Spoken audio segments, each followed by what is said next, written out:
COVID-19, which animals can spread the coronavirus? An AI tool has predicted 540 mammalian species that are most likely to spread COVID-19 using information about where they live and aspects of their biology.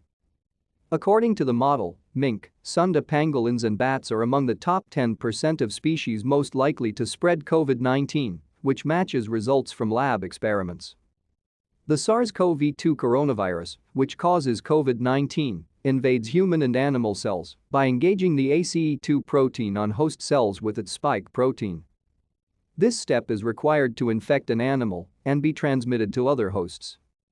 To stay up to date with latest top stories, make sure to subscribe to this YouTube channel by clicking the button above this video. Distinct species have different versions of the protein, so understanding how well their ACE2 protein binds to the coronavirus spike protein can help scientists predict which animals are most likely to spread COVID-19. But the amino acid sequences that make up the ACE2 protein are available for only around 300 species. Barbara Hahn at the Carey Institute of Ecosystem Studies in New York and her colleagues built a machine learning tool to predict whether the ACE2 protein from 5,400 mammalian species can bind strongly enough to the spike protein from the original coronavirus variant to spread the virus, even without knowing their ACE2 amino acid sequences. The species predicted to be able to harbor the virus include white-tailed deer, which were recently found to have very high rates of infection in North America.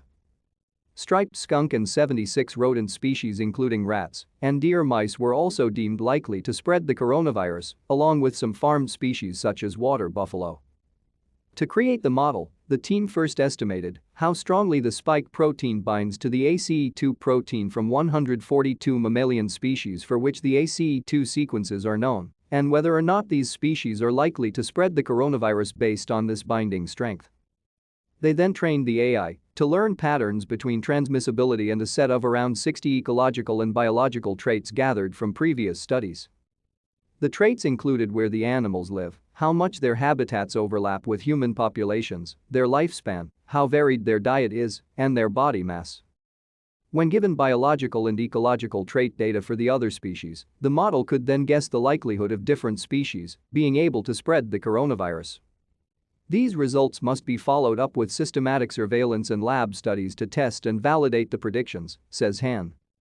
This is an incredibly useful approach to prioritize animal species for surveillance, says Arinjay Banerjee at the University of Saskatchewan in Canada.